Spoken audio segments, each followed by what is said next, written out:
हाय दोस्तों, कैसे हैं आप सभी। मैं डॉक्टर अनव्यास फिर से अपने यूट्यूब चैनल पर आप सभी का स्वागत कर रहा हूं और आशा कर रहा हूं सभी ठीक है, मस्त एंजॉय कर रहे हैं। मैं आ चुका हूं second most important question manager economics के। बहुत अच्छी सीरीज चल रही है, बहुत इंटरेस्टिंग सीरीज चल रही है, थोड़ी सी लेंदी सीरीज चल रही है, लेकिन याद रखिएगा इसके कंसेप्ट जिस बच्चे के जितने अच्छे होंगे, मैंने इकोनॉमिक्स में 100% बच्चों को लाते हुए देखा है, मतलब 100 आउट ऑफ 100, 80 आउट ऑफ 80 लाते हुए देखा है।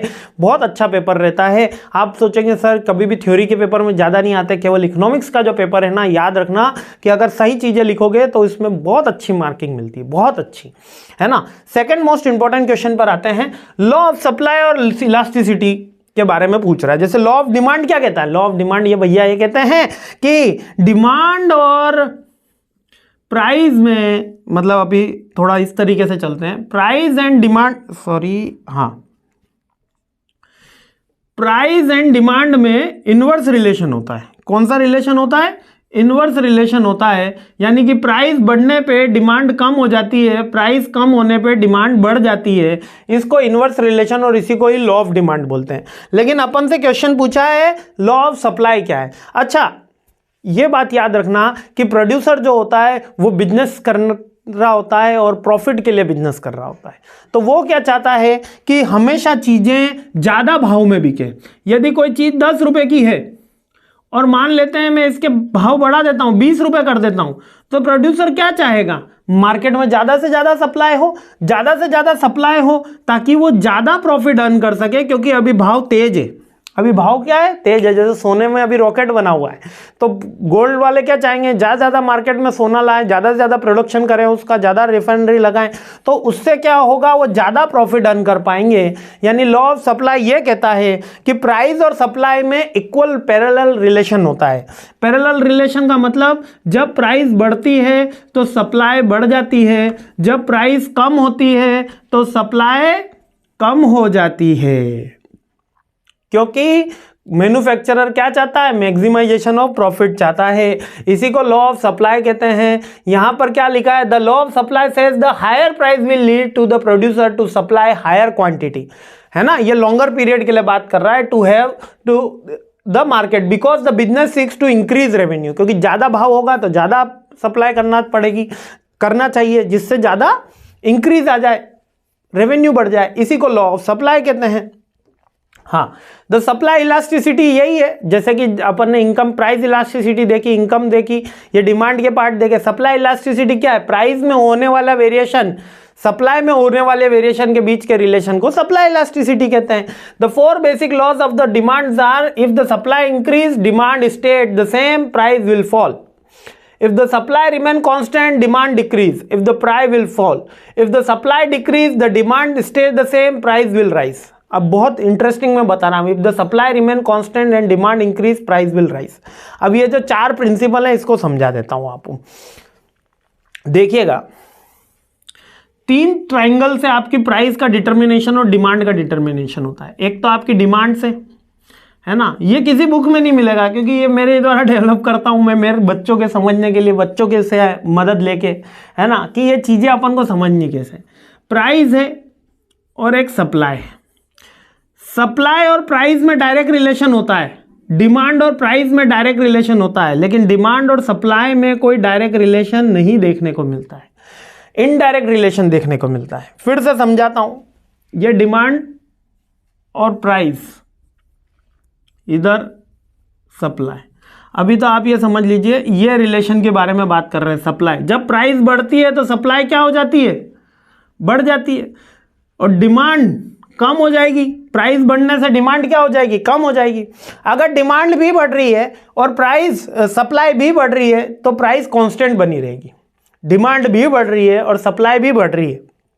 यानी आज 100 यूनिट की जरूरत थी तो 100 मार्केट में, 200 यूनिट की जरूरत आएगी 200 मार्केट में आएगी, 300 यूनिट की जरूरत आएगी 300 मार्केट में आएगी, तो प्राइस कांस्टेंट हो जाती है। लेकिन अगर डिमांड बढ़ती चली जाए, बढ़ रही है डिमांड, ऑक्सीजन सिलेंडर चाहिए कोविड टाइम पे, डिमांड बढ़ ही जा रही है, सप्लाई कांस्टेंट है, कहीं पे नहीं लगा है, तो प्राइस क्या हुई थी? बढ़ गई थी।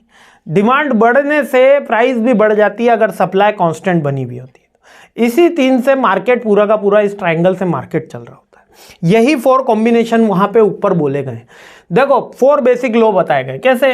इफ द सप्लाई इंक्रीज, यदि सप्लाई बढ़ा देता हूं मैं, आज मार्केट में 100 की है 200 कर देता हूं और डिमांड सेम रह गई, आज मार्केट में 100 किलो आलू आने की जगह 500 किलो आलू आ गए और डिमांड कांस्टेंट है, तो आलू के भाव कम हो जाएंगे।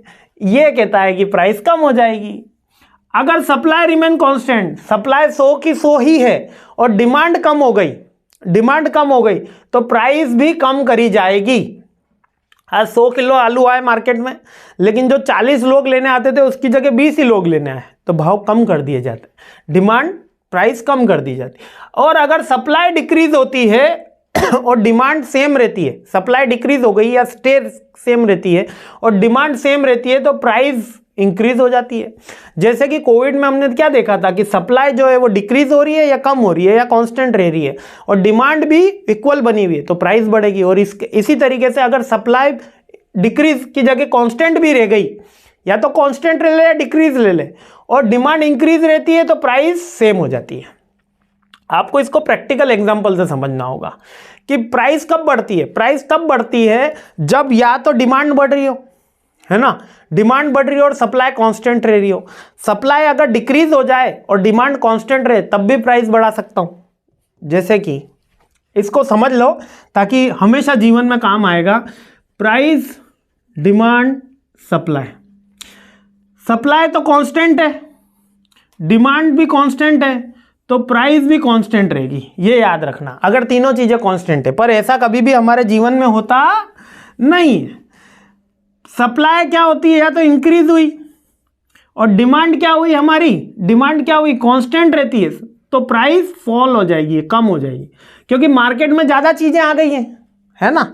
अगर मार्केट में कम चीजें आती है, सप्लाई क्या होती है, डिक्रीज हो जाती है, और डिमांड हमारी कांस्टेंट बनी रहे, तो प्राइस इंक्रीज हो जाती है। ठीक है, सप्लाई डिक्रीज हो गई, 100 की जगह 40 ही यूनिट मार्केट में आई, 40 ही किलो आया, तो और डिमांड कांस्टेंट बनी हुई है, तो इंक्रीज हो जाएगी। और अगर कांस्टेंट की जगह डिमांड इंक्रीज हो गई है और सप्लाई डिक्रीज ही है, तो इंक्रीज तो होगी लेकिन हाई रेट से इंक्रीज होगी, क्योंकि डिमांड के साथ हाई रेट से इंक्रीज होगी। बात समझ में आई? और अगर सप्लाई डिक्रीज हो जाए, सप्लाई डिक्रीज हो जाए, सप्लाई डिक्रीज हो जाए, डिमांड कांस्टेंट बनी रहे, तो भी प्राइस इंक्रीज हो जाती है। सप्लाई कम हो गई, है ना, सप्लाई कम हो गई, ये डिमांड हो गई, तो प्राइस इंक्रीज हो जाती है।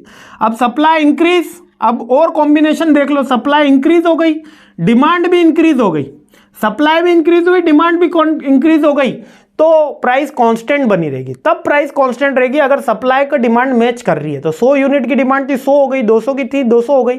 ये कॉम्बिनेशन आपको थोड़ा यहां पर याद भी करना पड़ेगा और समझना भी पड़ेगा। ठीक है, 4 combination, supply elasticity, supply of demand मैंने बता दिया है ना, सप्लाई इलास्टिसिटी और लॉ ऑफ सप्लाई कि प्राइस बढ़ने पे सप्लाई बढ़ती है, प्राइस कम होने पे सप्लाई कम कर दी जाती है।